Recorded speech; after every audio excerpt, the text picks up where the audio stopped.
Rancangan Santapan Jiwa My Quran Time ini dibawakan oleh MFDM Group of Companies, 3Q Equestrian dan Fraser Valley Kuala Kubu Baru.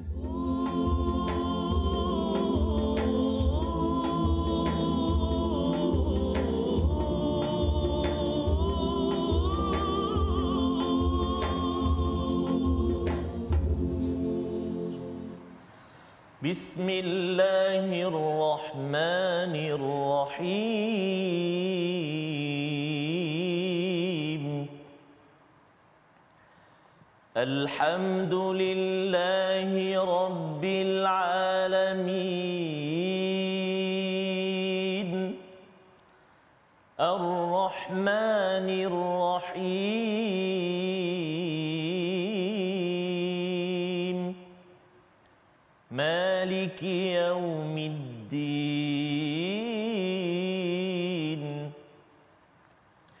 Iyyaka na'budu wa iyyaka nasta'in. Ihdinas siratal mustaqim.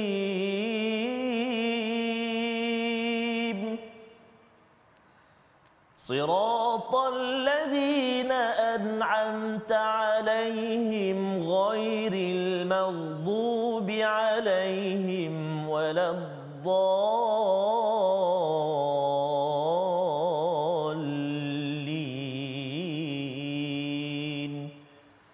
Amin. Sadaqallahul azim. Assalamualaikum warahmatullahi wabarakatuh. Alhamdulillah. Wassalatu wassalamu ala Rasulillah wa ala alihi wa sahbihi wa man walah wa ba'da. Apa khabar semua ayahanda dan bonda, tuan-tuan dan puan-puan muslimin dan muslimat, sahabat-sahabat Al-Quran, sahabat-sahabat My Quran Time yang dikasihi dan dirahmati oleh Allah Subhanahu wa taala. Alhamdulillah, syukur kita ke hadrat Allah Subhanahu wa taala. Hari ini kita dapat lagi meneruskan My Quran Time dan hari ini kita dalam sesi ulang kaji kita iaitu surah Sad halaman yang ke-453 sehinggalah ke halaman 458. Dan hari ini subhanallah ulang kaji kita sangat istimewa. Kenapa? Kerana kita akan bersama dengan guru kita yang akan berkongsi ilmu dengan kita dan tentunya juga tetamu undangan kita yang hadir ke teratak My Quran Time pada hari ini. Saya perkenalkan terlebih dahulu guru kita yang tak asing lagi, yang senyum sokmo, yang berbahagia Al-Fadil Profesor Madya Dr. Ahmad Sanusi Azmi. Assalamualaikum Prof. Waalaikumsalam warahmatullahi. How are you today? Alhamdulillah. Good and good. Subhanallah, subhanallah. Jadi dia punya slang orang putih sikitlah. Sebab tetamu kita hari ni kita bersama dengan special.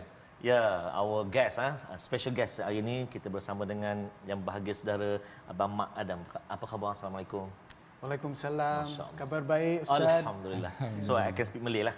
Boleh. Boleh. Alhamdulillah. Lega rasa kau tak tadi memang prof sajalah hari ni. Allahu Akbar. Jadi terima kasih banyak. Jazakumullah khairan jazak. Thank you so much. Terima kasih kerana dalam kesibukan waktu Abang Mak seorang pelakon sekarang, masya-Allah. Padat jadual dengan lakonan, seorang penyanyi yang tak asing lagi. Itu hari pun dalam hijrahkan laguku di TV Al-Hijrah.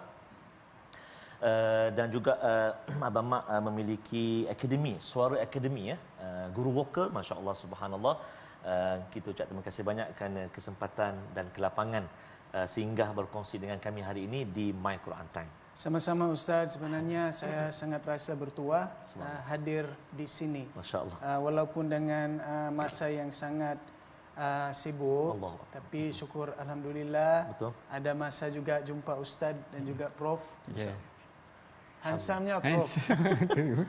Allahu Akbar. Masya-Allah. Jadi Prof, insya-Allah kita nak mulakan perjalanan ulang kaji kita pada hari ini dan mana tahu hari ini selalu kita dengar beliau menyanyi. Mungkin hari ini kita akan dengar dia tarik taranum. Masya-Allah. Nantikan jadi sahabat-sahabat penonton semua nantikan kita bersama dengan Abang Mak hari ini insya-Allah. Silakan Al-Fadhil Prof. Baik, terima kasih Ustaz Tarmizi kita, saudara Mak Adam kita. Alhamdulillahirabbil alamin wassalatu wassalamu ala asyrafil anbiya wal mursalin sayyidina Muhammadin wa ala alihi wa ashabihi ajma'in, amma ba'.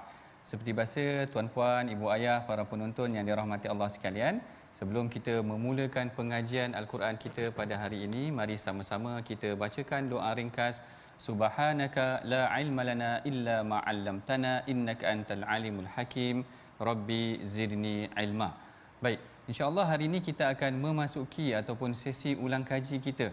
Sesi ulang kaji kita hari ini agak istimewa, dihadiri tetamu yang popular dah, satu Malaysia dah kenal, saudara Mak Adam kita. Hari ini perbincangan kita daripada halaman yang ke-453 sehingga halaman ke-458, yang mana perbincangan ini khusus mengenai tentang surah Sad. Surah Sad yang kita telah bincangkan hari ini, dan kita akan bertanya juga sedikit sebanyak mengenai tentang beberapa perkara yang akan kita sebutkan bersama dengan saudara Mak Adam nanti. Sebelum kita meneruskan perbincangan kita, mari sama-sama kita bacakan dahulu ayat pertama dan ayat kedua daripada surah Sad ini yang akan dipimpin oleh Ustaz Tarmizi kita. Silakan Ustaz. Baik, terima kasih kepada Prof. Saudara Abang Mak Adam. Nak mengaji sebelah guru vokal. Segan. Takut kena tegur nanti. Bahaya tu. Boleh. Jadi nanti jemput untuk tegur Ustaz, saya dah dengar suara Ustaz tadi, rasa sejuk je. Masya-Allah, masya-Allah, takutlah, subhanallah. Jadi kita sama-sama tuan-tuan dan puan-puan ibu ayah yang saya kasih sekalian, kita nak baca permulaan ini, ayat yang pertama dan ayat yang kedua surah Sad, membuka sesi ulang kaji kita pada hari ini insya-Allah. Jom gemakan suara kita dekat rumah ke ataupun dekat mana yang berada, kita baca sama-sama insya-Allah. A'udzubillahi minasyaitonirrajim. Bismillahirrahmanirrahim.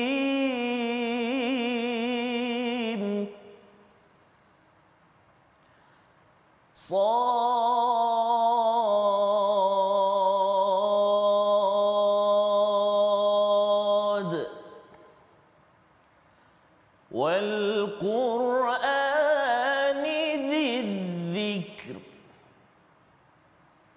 بل الذين كفروا في عزة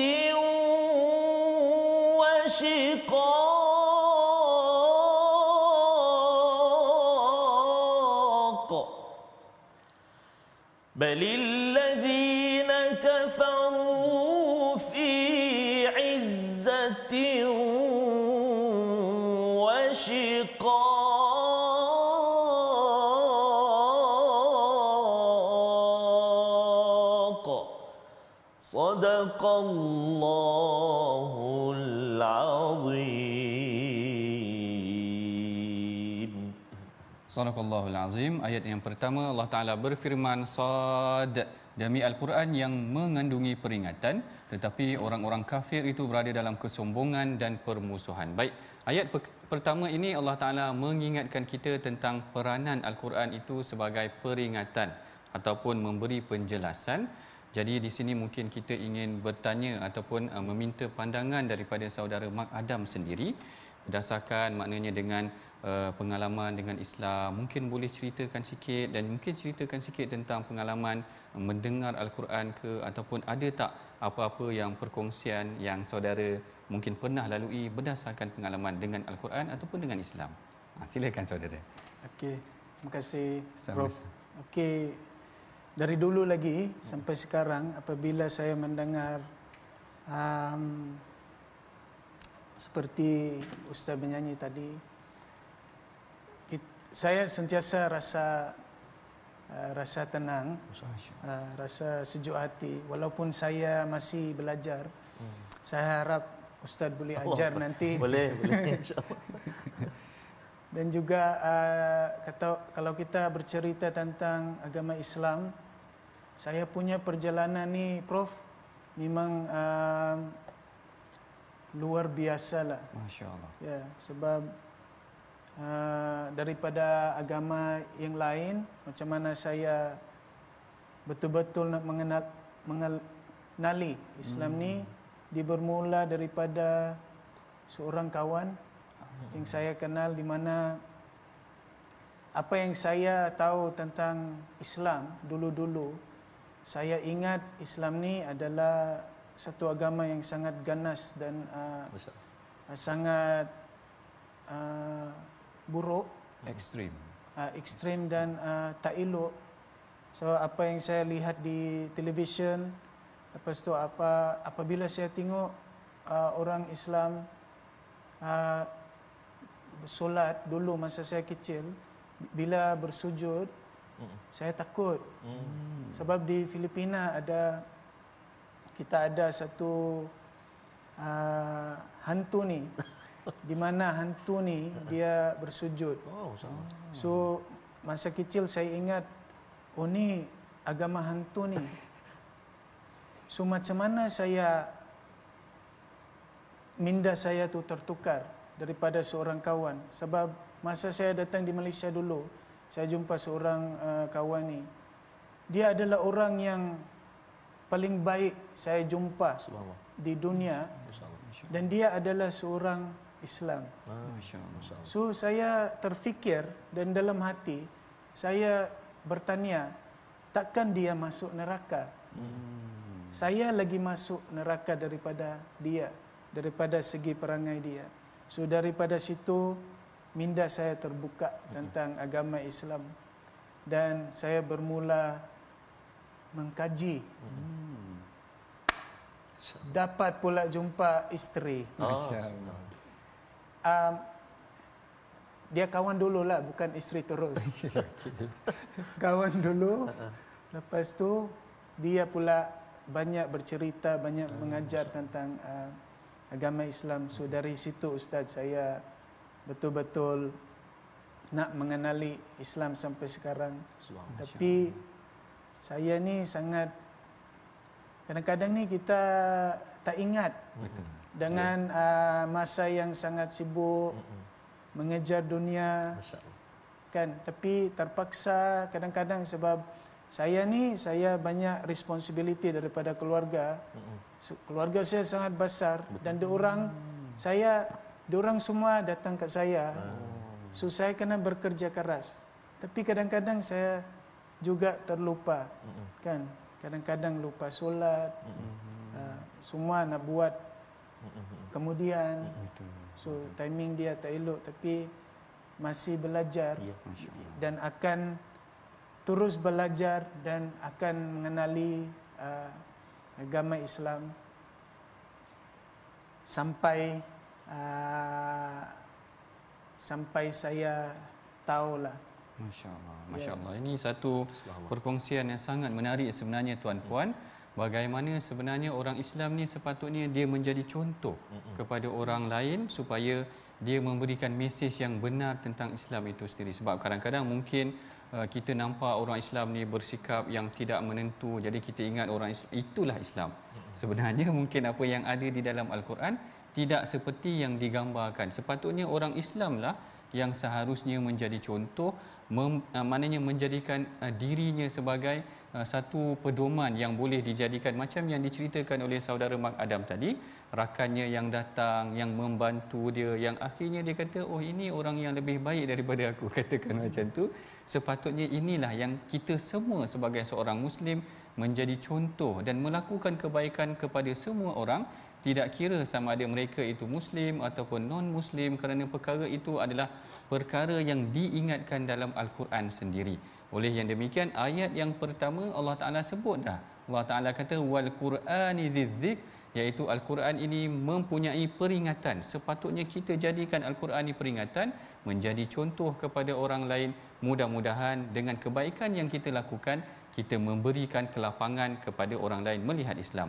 Begitu juga pada halaman yang ke-454, Allah Ta'ala menceritakan tentang pergaduhan.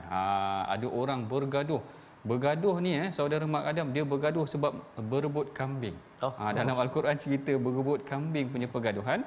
Sebelum kita nak masuk tentang cerita ni, kita minta Ustaz Tarmizi baca sekali lagi ayat berkaitan dengan perkara ini, iaitu ayat yang ke-21. Boleh Ustaz? Boleh, insya-Allah. Terima kasih kepada Prof. Dr. Ahmad Sanusi, saudara tamu jemputan kita Bang Mak Adam. Bang Mak Adam sebenarnya asal di Filipina. Filipina. Patutlah betul kita dengar slang tu Filipina. Kalau boleh kami tahulah mula kembali kepada Islam tu ketika tahun bila tahun 2002. Setahun sebelum saya berkahwin. Tahun 2002. Ya. Subhanallah. Saya pun selalu ikuti juga sebenarnya Instagram Abang Mak. Memang betul Ustaz, beliau memiliki keluarga sangat besar di Filipina sana, selalu juga balik ke Filipina. Subhanallah, jadi kita mudah-mudahan kita doakan terus dipermudahkan Abang Mak Adam kita untuk terus menyantuni keluarga, sebab Islam itu tidak pernah memisahkan di antara hubungan seorang anak dengan parent kan, dengan mak ayah, subhanallah, dengan adik-beradik, ahli keluarga, bahkan menjadi contoh. Dan mudah-mudahan satu hari mana tahu izin Allah Subhanahu Wa Taala adik-beradik, ibu ayah Abang Mak kan kembali juga bersama dengan Abang Mak dalam agama fitrah. InsyaAllah. Amin ya rabbal alamin. InsyaAllah, amin. Baik, saya baca dulu Okey Ustaz. Nak dengar suara. Subhan, suara akademi ya. Okey, tuan-tuan dan puan-puan sahabat Al-Quran yang dikasihi oleh Allah Subhanahu Wa Taala, mari kita sama-sama baca ayat yang ke-21 yang terletak di halaman yang ke-453. Tadi saya dah cuba dengan bacaan Nahawan, yang ni saya nak cuba dengan bacaan Mujawwad Hijaz. Kalau tak jadi jangan marah subhanallah. A'udzubillahi minasyaitonirrajim. Wa hal ataka naba'ul khasmi idh tasawwarul mihrab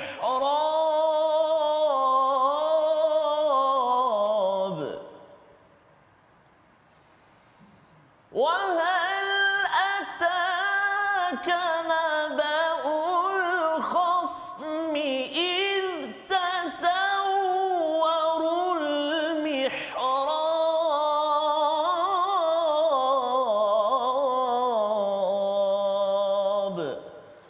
Sadaqallahul azim.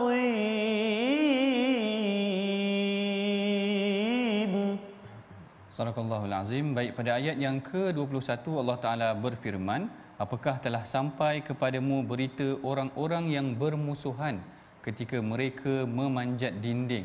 Iaitu kisah ini sebenarnya mengenai tentang dua orang lelaki yang berebut mengenai tentang kambing mereka. Salah seorang mereka mempunyai 99 ekor kambing dan seorang lagi ni dipaksa untuk berikan kambing kepada yang 99 ini agar digenapkan kepada 100, lalu diminta agar Nabi Daud, iaitu nabi yang diingatkan dalam Al-Quran ini peranannya sebagai khalifah, untuk memberikan keadilan ataupun untuk menyampaikan keadilan sosial kepada masyarakat. Ini memberikan kita pengajaran sebagai seorang Muslim, kita hendaklah bertindak seperti seorang khalifah, memastikan manusia itu menerima kebenaran dan juga keadilan.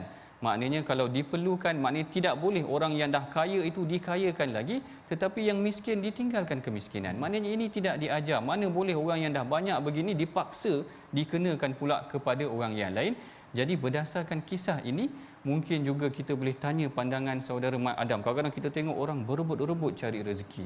Orang bekerja berebut cari rezeki dan sebagainya. Kalau kita tengok situasi hari ini macam mana? Apakah macam mana kita nak ingatkan dia orang ni jangan terlalu tamak ke? Katakan macam tu. Kadang-kadang kita berebut sehingga kita bergaduh sesama ahli keluarga. Apa pandangan Mat Adam? Kalau saya boleh tanya soalan ni mengejut sikit agaknya. Okay. Saya cuba jawab. Boleh. Prof. Okey, itulah banyak daripada sekeliling kita ramai yang tak bersyukur apa yang Allah bagi kat kita.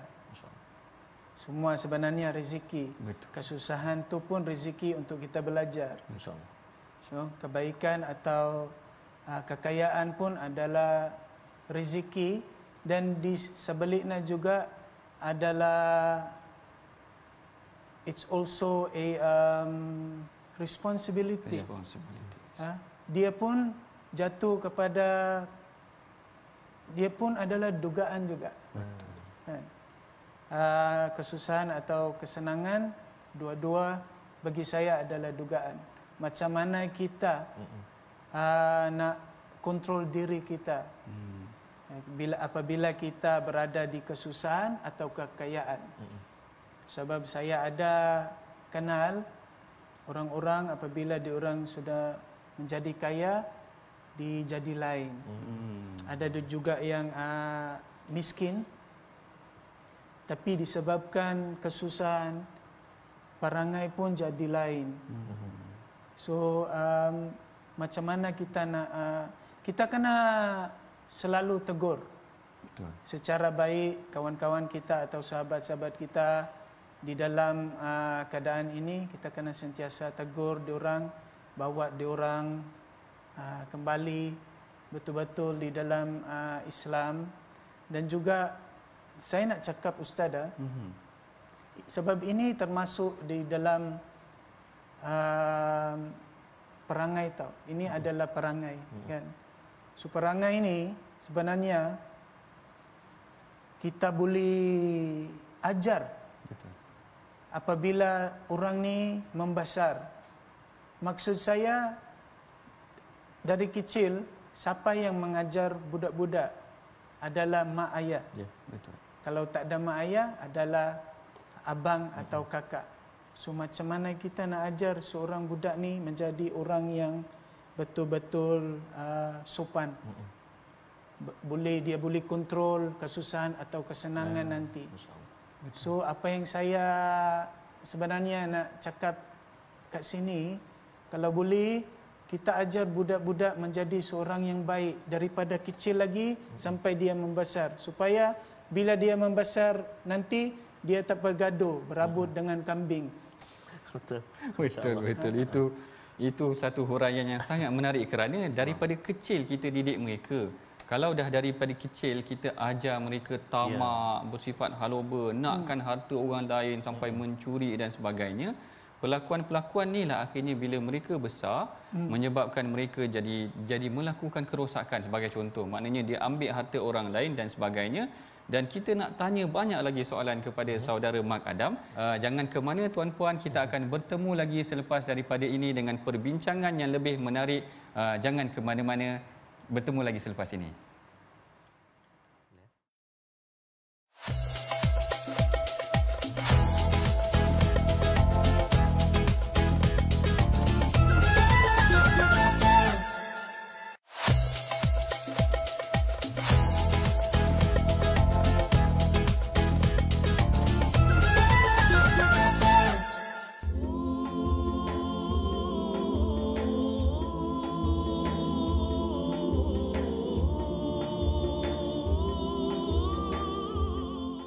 Sesungguhnya walau ku kutip semua permata di dasar lautan, sesungguhnya walau ku siram dengan air hujan dari 7 langitmu.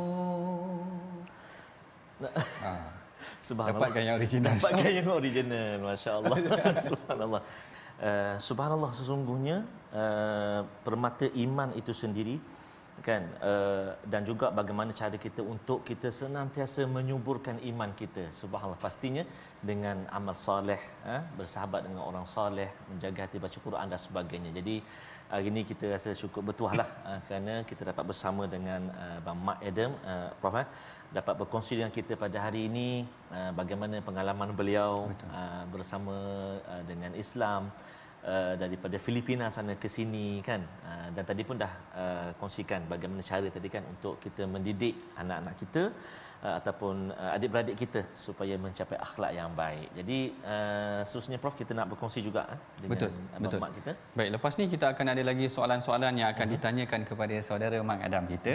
Tapi sebelum tu seperti biasa kita ulang kaji sikit. Kita ulang kaji sikit daripada halaman yang ke-455, yang mana dalam halaman ini Allah Taala menceritakan, kalau sebelah tadi 454 Allah Taala cerita tentang kisah Nabi Daud. Halaman yang ke-455 Allah Taala ceritakan tentang kisah Nabi Sulaiman dan kisah Nabi Ayub. Kisah Nabi Ayub ni menarik kerana dia ditinggalkan oleh keluarga dia. Yang ni kita nak baca sedikit dan kita akan tanya kepada saudara Mak Adam sedikit tadabbur kita ataupun apa yang kita boleh hayati daripada ayat ke-41 daripada surah Sad ini, iaitu mengenai tentang kisah Nabi Ayub. Kita sama-sama bacakan dengan dipimpin oleh Ustaz Tarmizi kita. Silakan Ustaz. Terima kasih kepada Prof Dr. Abang Mak Adam. Tuan-tuan dan puan-puan sahabat Al-Quran, tadi dah dengar suara kami berduet, kami berduet nasyid tadi Kali ni kita nak berduet pula baca ayat yang ke-41 ni dengan abang mak kita. Silakan. Okey. Auzubillah. Sekali lagi. Auzubillahi minasyaitonirrajim. InsyaAllah. Bismillahirrahmanirrahim. Saya pula. Sambung. Oh. Baru nak dengar tarik tadi. Subhanallah. Baik, saya sambung ayat yang ke-41 Bismillahirrahmanirrahim. Walqur 'abdana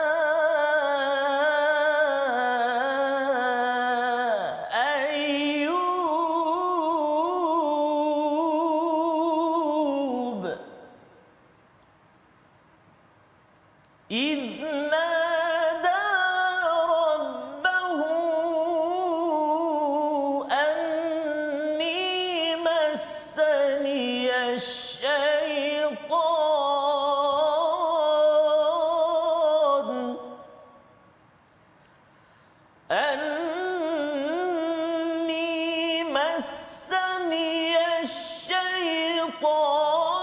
بنصب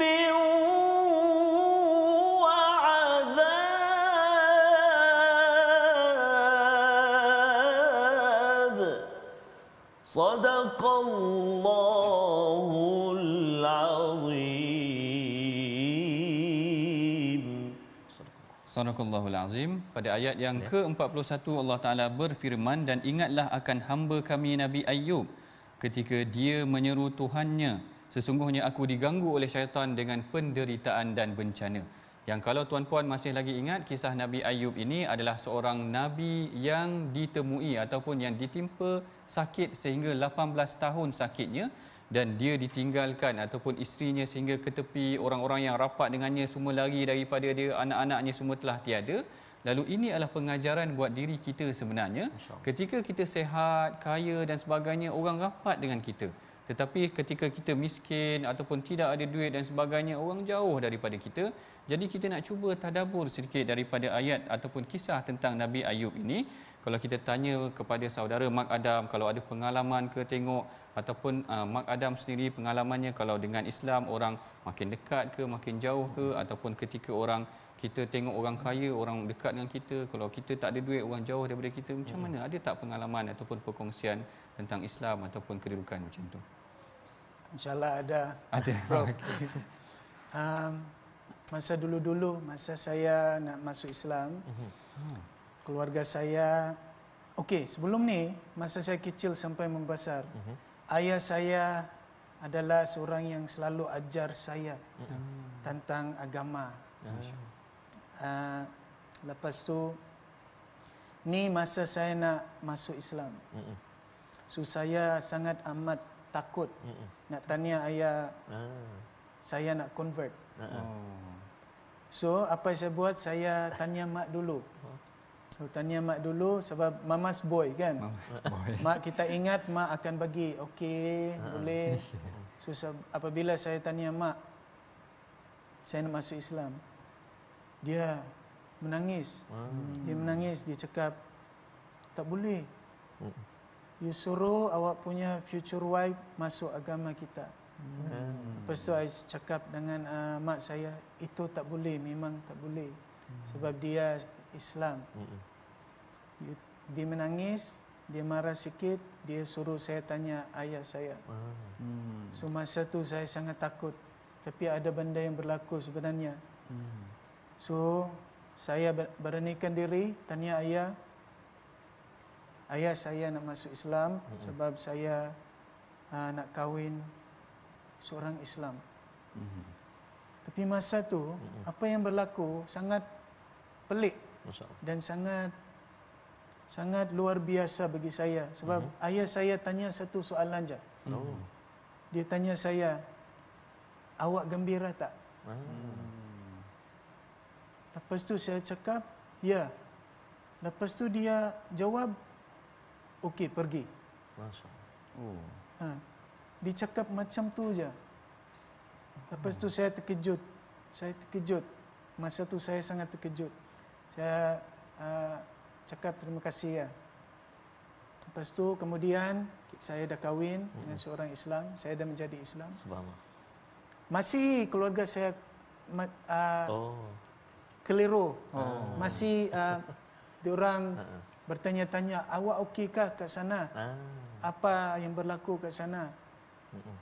So, diorang punya minda terbuka semasa isteri saya balik di Filipina, seorang tanpa saya. Masya-Allah. Isteri saya balik seorang, sebab masa tu saya tak boleh balik. Saya kena duduk di Malaysia untuk dapatkan PR. Saya kena tak boleh keluar masa 5 tahun. Dia balik dulu sebab ada benda yang penting yang berlaku. Sampai tahap isteri saya balik di Malaysia, ayah saya call. Ayah saya cakap macam ni, Mark, kalau awak menyakiti isteri, lupakan saya sebagai ayah awak. Masya-Allah. Masya-Allah. Lepas tu saya cakap, ui, dahsyatnya isteri saya dibuat apa kat situ. Mak saya terbuka, adik-beradik saya dah mula menghubungi dia. Alhamdulillah. Yang last kali tu sebelum saya balik, sebelum pandemik, mak saya sudah bertanya-tanya tentang Islam. Sampai dia cakap dia nak masuk Islam. Masya-Allah. Lepas tu saya cakap, saya tak paksa mak. Pilihan mak nanti, mak betul-betul kenal dulu. Lepas tu saya balik nanti, kita bincang balik. Tapi masa tu dah COVID. Dah start. 2 tahun. COVID 2 tahun. Kan? So, insya-Allah saya harap saya boleh bawa dia Amin. Masya-Allah. masuk ke Islam. Amin. Masya-Allah. Insya-Allah, insya-Allah. Nak mencelah sikit. Boleh, Maaf boleh. Sila. So nak ambil kesempatan bersama dengan Abang Mat. Saya nak tanya satu. Ketika Abang Mat beritahu kepada mak tadi tu kan.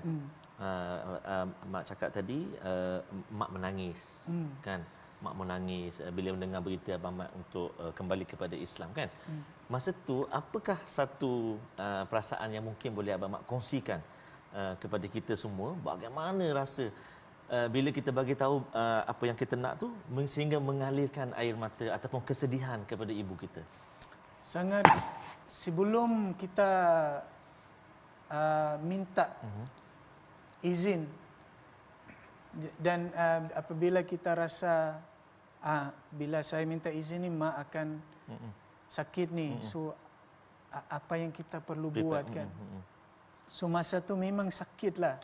Subhanallah. Saya rasa sakit. Tapi saya dalam keadaan di mana hati saya dan minda saya sangat percaya dengan sesuatu. Tekad subhanallah. Saya percaya dengan sesuatu. So saya kena kongsi. Subhanallah. Saya kena kongsi dengan mak dan ayah. Saya kena minta izin. Masya-Allah. Subhanallah. Sebab kita kena minta izin, Ustaz. Ya. Betul. Tak boleh langgar. Ya. Macam tu buat ni, buat tu. Kita kena minta izin. Walau bagaimanapun dalam keadaan apa kita berada, so minta izinlah ayah dengan ibu. Masya-Allah. Kan? Ya, sebab tu Prof, kalau kita tengok para sahabat kan, antaranya Mus'ab bin Umair. Walaupun ibunya sehingga membuanglah daripada seorang yang kaya raya sehingga kan pakaiannya pun compang-camping. Kenapa? Kerana dia memilih Islam, kerana dia ingin memilih Nabi sallallahu alaihi wasallam. Begitulah betapa hebatnya keyakinan orang yang telah dipilih oleh Allah SWT untuk mendapat keyakinan. Jadi itu yang tanya tu, maknanya keyakinan abang mak kita untuk kembali kepada Islam. Tengok Allah aturkan ibu bapa, mak ayah boleh terima, adik-beradik semua. Subhanallah. Betul, saya setuju dengan apa yang dinyatakan oleh saudara Mak dan juga Ustaz Migzi. Macam mana sebenarnya ada beberapa orang sahabat awal-awal dalam keislaman mereka tu memang menghadapi sedikit situasi. Contoh macam Saidina Mus'ab tadi, kemudian Saidina Sa'ad bin Abi Waqqas, sama juga mak dia tak boleh nak terima, tetapi perlahan-perlahan lama-lama menerimanya. Tetapi apa yang penting, apa yang dilakukan macam Sayyidina Abu Hurairah. Dia minta kepada Rasulullah agar mendoakan ibunya, lalu Rasulullah doakan ibunya, mudah-mudahan boleh menerima keadaan tersebut. Dan yang lebih menarik lagi, Rasulullah tak pernah suruh kita, maknanya Rasulullah suruh kita sentiasa melakukan kebaikan kepada ahli keluarga kita, tidak kira sama ada dia memeluk Islam ataupun tidak.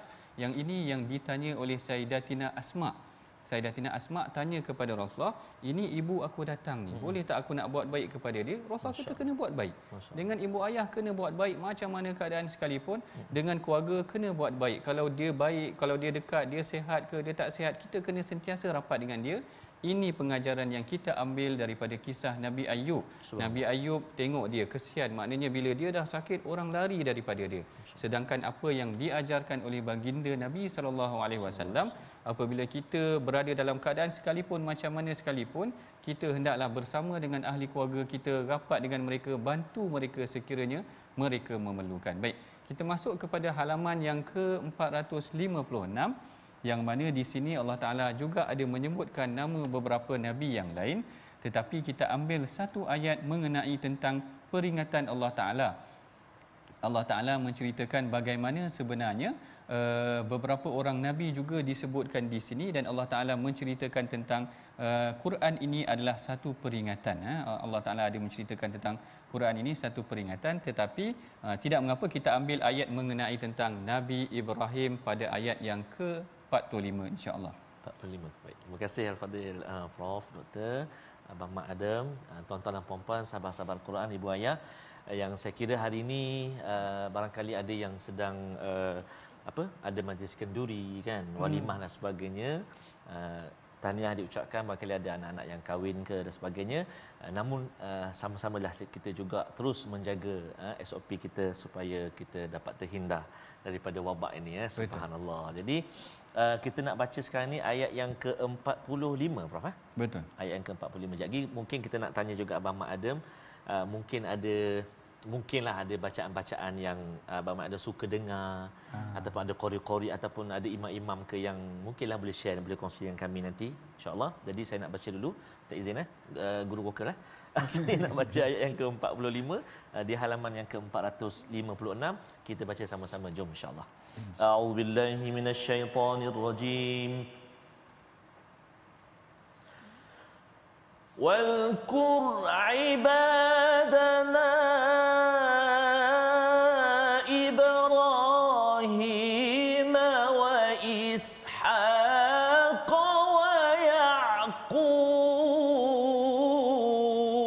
ويعقوب واذكر عبادنا إبراهيم وإسحاق ويعقوب أولي الأيدي والأبصار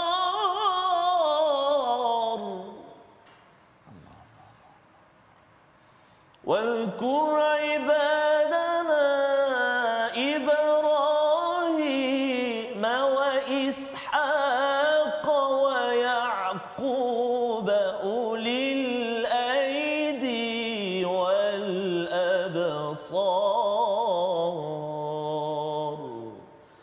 صدق الله العظيم. Sadaqallahul Azim. Dan ayat yang ke-45 Allah Ta'ala berfirman, dan ingatlah hamba-hamba kami iaitu Nabi Ibrahim, Nabi Ishak dan Nabi Yaqub yang mempunyai kekuatan-kekuatan yang besar dan ilmu-ilmu yang tinggi. Ayat ataupun penceritaan mengenai tentang Nabi Ibrahim ini mengingatkan kita bagaimana Nabi Ibrahim sendiri melalui pengalaman yang mungkin ada dikongsikan tadi oleh saudara Mak. Iaitu sebenarnya Nabi Ibrahim ni ayah dia pun sama juga. Ayah dia adalah tak setuju dengan agamanya, dan dia dia berbincang dengan ayah dia, sehingga ayah dia kata kalau kau tak setuju kau pergilah. Macam tu gambaran dia mengenai tentang Nabi Ibrahim. Tetapi Nabi Ibrahim sabar dengan ujian dia, dan dia bersikap tenang, dan akhirnya dia berjaya mendidik ahli keluarganya menjadi baik dan sebagainya. Ini adalah pengajaran yang penting juga. Mungkin juga kita boleh tanyakan kepada saudara Mak sendiri, bagaimana, apakah ujian-ujian, maknanya setelah mungkin memeluk Islam ini ataupun menerima Islam, bagaimana ujian yang berlaku dalam ahli keluarga ke, dengan kawan-kawan ke, ataupun dengan diri sendiri. Dengan diri sendiri pun rasa, sebelum ni tak boleh buat, ni boleh buat ke tak boleh buat ke, macam tu. Ada tak ujian-ujian yang dilalui sepanjang menerima Islam? Ada. Ujian-ujian ni semestinya ada. Betul. Ya, tapi di segi ini kebanyakan daripada sebenarnya diri sendiri. Ujian-ujian ni kita yang sebenarnya buat. Kan? Kalau ujian nak masuk Islam dulu sudah habis. Ada kawan-kawan yang cakap jangan masuk. Kan? Ada yang jangan masuk sana. So tapi kita kena tetap dengan kepercayaan kita. Dan ujian yang lain tu masuk daripada diri sendirilah. Kadang-kadang disebabkan keletihan, so kita kadang-kadang lupa nak habiskan solat. Kadang-kadang bila sangat sibuk bekerja, kadang-kadang kita lupa, kan? Tapi dalam hati sentiasa ada. Masya Allah. Allah sentiasa ada. Masya Allah. Kan? Itu saja yang ujian sekarang, Prof. Kebanyakannya ujian daripada diri sendiri sebenarnya. Sebenarnya Prof, ya, diri sendiri. Saya rasa. Betul. Kan? Sebab ada kadang-kadang kita terpengaruh dengan benda-benda yang tak elok. Lagi-lagi sekarang kan, dalam teknologi kita sekarang ni. Contohnya apabila niece atau nephew termasuk ke laluan yang lain, kita pula sudah marah, dah penat. Kenapa awak buat macam ni? Tapi kita tak sedar kan. Sepatutnya kita ajar diorang pelan-pelan. Dan kita kena cakap dengan diorang pelan-pelan. Dan diri sendiri ni saya mengaku apabila saya sibuk sangat bekerja nak cari makan untuk keluarga yang besar, saya lupa solat. Saya tak baik. Allah. Masya-Allah. Bukan begitu. Maknanya begini, kalau kita perhatikan ayat penghujung daripada Al-Quran, sebenarnya daripada surah Sad ni penghujungnya Allah Taala mengingatkan kita. Kalau Ustaz Tirmizi boleh perasan ayat yang ke-87, Allah Taala kata in huwa illa dzikrun lil alamin, bagi seluruh alam, bahawa kalau kita dalam keadaan terleka, sebenarnya mungkin ada beberapa perkara yang boleh kita ambil peringatan. Yang pertama, mungkin juga kita menyiapkan jadual kita. Kadang-kadang betul juga macam saudara Mak Adam ceritakan tadi, dengan sibuk dengan jadual. Jadi kita datangkan jadual kita sendiri. Mudah-mudahan dengan jadual yang Allah Ta'ala dah susun pagi, petang, tengah hari untuk solat dan sebagainya, kita lebih bersikap berdisiplin dan mungkin kita boleh memperbaiki dari aspek di situ. Dan sebenarnya yang kedua juga yang tak kurang penting, yang kita belajar daripada Al-Quran juga sendiri sebenarnya adalah daripada kawan-kawan. Kan macam yang saudara Mak Adam cerita tadi, bagaimana kawan-kawan ni penting dalam membantu kita untuk mengingatkan kita tentang perkara ataupun kewajipan ataupun perkara yang mungkin kita perlu lakukan. Dan apa yang disebutkan oleh saudara Mak Adam tadi sebenarnya sangat menarik. Dia adalah muhasabah sama-sama. Bukan kita kata dia ataupun orang lain, tetapi kita sendiri sebenarnya yang menjadi sepatutnya peringatan buat diri kita, yang boleh kita bangunkan diri kita dengan kebaikan. Dan saya bagi sesi yang dah hampir nak habis ni, saya serahkan kepada Ustaz Tarmizi kalau ada kesimpulan dan soalan kalau nak tanya last sebelum kita tutup dengan doa dibimbing oleh Ustaz. Boleh Prof. Saya satu je, saya ikuti juga perkembangan Abang Mat kan. Ada misi bersama dengan NGO, dengan Suara Akademi, bantu ketika banjir tahun lepas, ketika untuk masa-masa banjir kan. Dan yang saya nak tanya yang akhir ini, iaitulah perasaan Abang Mak Adam apabila pertama kali menjejakkan kaki ke Makkah Al-Mukarramah, melihat Kaabah tu. Boleh tak kongsi dengan kami semua bagaimana perasaannya yang boleh digambarkan dalam masa yang ringkas ini untuk kami sama-sama hayati insya-Allah. Sangat istimewa kalau kita kaji balik apa yang saya cakap dari awal program tadi sampai saya menjadi Islam, diberikan pula peluang untuk pegang Kaabah. Masya-Allah.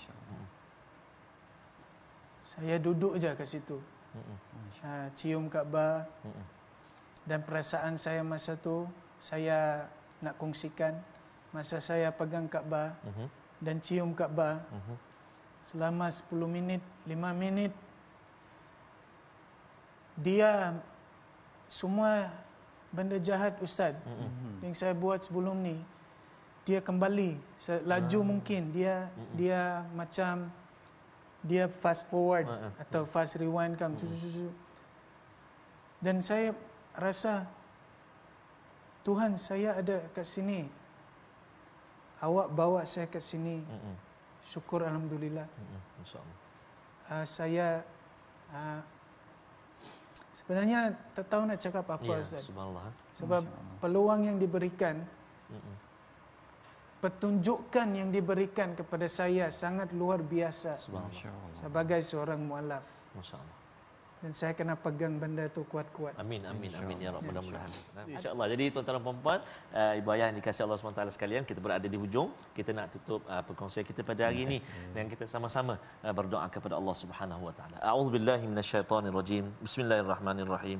Alhamdulillahirabbil alamin wassalatu wassalamu ala rasulillahil amin sayyidina Muhammad wa ala alihi wasahbihi ajma'in. Ya Allah Tuhan kami, ampunilah dosa-dosa kami, dosa mak ayah kami, dosa muslimin muslimat, mukminin dan mukminat, mak ayah mertua kami, birahmatika ya arhamar rahimin. Ya Allah ya Tuhan kami, mohon kepadamu ya Allah, suburkanlah petunjuk dan hidayah yang Kau kurniakan kepada kami, memandu kehidupan kami ya Allah, cahaya iman, cahaya hidayah. Mudah-mudahan ya Allah memandu kami untuk terus berbakti dan juga beramal saleh, menuruti segala kehendak dan perintah-Mu ya Allah. Allahumma inna na'udzubika minal baras wal junun wal judhami wa min sayyi'il asqam. Wa sallallahu ala sayyidina Muhammadin wa ala alihi wa sahbihi baraka wa sallam. Walhamdulillahi rabbil alamin. Taqabbalallahu minkum minna minkum taqabbal ya karim. Jadi mudah-mudahan Allah SWT perkenankan doa kita dan kita nak terus memujuk hati kita, dipermudahkan Allah SWT untuk terus bersama dalam tabung gerakan Al-Quran, untuk kita terus menjabarkan Al-Quran, mendirikan institusi pengajian Al-Quran dan juga menyuburkan Al-Quran di kalangan kita. Amin ya rabbal alamin. Jadi kita nak ucap terima kasih banyak, jazakumullah khairal jazak, kepada tetamu undangan kita Prof, yang bahagia saudara Mak Adam.